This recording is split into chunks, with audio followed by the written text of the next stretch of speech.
AP ఎన్నికల సమయంలో పవన్ కళ్యాణ్తో బన్నీకి కొంత గ్యాప్ వచ్చిన విషయం తెలిసిందే. బన్నీ చేసిన ప్రచారం పెద్ద వివాదమైంది. ఎవరు ఏమన్నా ఆ విషయంలో బన్నీ తగ్గటం లేదు.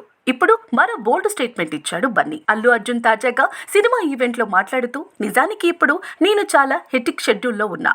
పుష్ప 2 క్లైమాక్స్ షూట్ జరుగుతోంది. అది మోస్ట్ డిఫికల్ట్ క్లైమాక్స్. రాలేని పరిస్థితి. కానీ తబితా సుకుమార్ నిన్ను కాకుండా ఎవరిని పిలుస్తాను అని చెప్పు అని అడిగిందట. ఆ మాట కోసం తాను ఈ ఈవెంట్కి వచ్చానని, ఎందుకంటే ఇష్టమైన వాళ్ళ కోసం మనం నిలబడాలి. మన ఫ్రెండ్స్ అనుకో, మనకు కావాల్సిన వాళ్ళు అనుకో, నాకిష్టమైతే నేనొస్తా, నా మనసుకు నచ్చితే నేనొస్తా అంటూ బన్నీ బోల్డ్గా స్టేట్మెంట్ ఇచ్చాడు. ఎన్నికల ప్రచార సమయంలో జరిగింది ఇదే. పవన్ కోసం వెళ్లకుండా తన భార్య స్నేహారెడ్డి ఫ్రెండ్ భర్త కోసం వెళ్లటమే అందరినీ ఆశ్చర్యపరిచింది. దానికి ఇప్పుడు పరోక్షంగా ఈ ఈవెంట్ వేదికగా కౌంటర్ ఇచ్చినట్లుగా ఉంది. చూడబోతుంటే ఇంత వివాదం జరుగుతున్నా బన్నీ తగ్గటం లేదు. ఈ వ్యాఖ్యలు ఇప్పుడు పెద్ద దుమారం రేపుతున్నాయి. ఇది మున్ముందు ఎలాంటి రచ్చకు కారణమవుతుందో వేచి చూడాలి.